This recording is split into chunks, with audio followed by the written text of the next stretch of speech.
Maglalaba nga pala ang medyas yung anak ko kasi walang pasok siya sa school.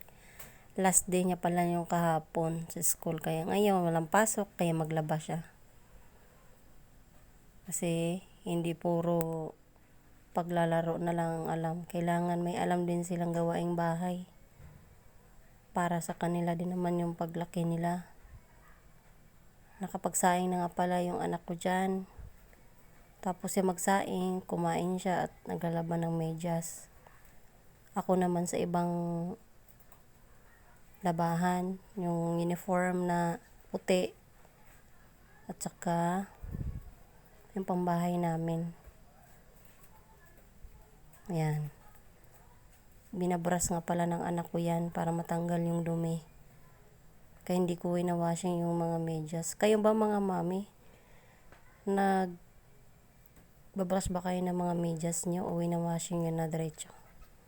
Ako kasi kinakamay ko lang o kaya binabrush. Para sure na matanggal talaga yung dumi. Kasi ang dumi ng medyas ng anak ko. Ang dumi naman talaga ng medyas ng anak ko. Kundi nagkakamansya.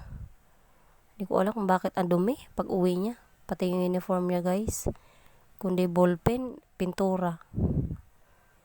Diyos ko po. Kaya guys, tapos na siya na guys. Manlaw, sampay na lang yung anak ko. Tapos yan, magpapahinga na siya. Ayan guys, natulong naman yung anak ko sa gawing bahay. Minsan naman inuutusan ko. Pero madali lang naman siya utusan. Sinusunod naman niya yung mga utos ko. At talagang tinitrain ko na po talaga yan na sa mga gawing bahay.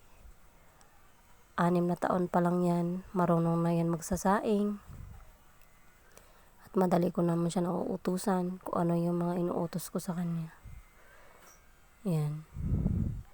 Kaya swerte ko sa anak ko, mabait at malambing na bata at masunurin sa magulang.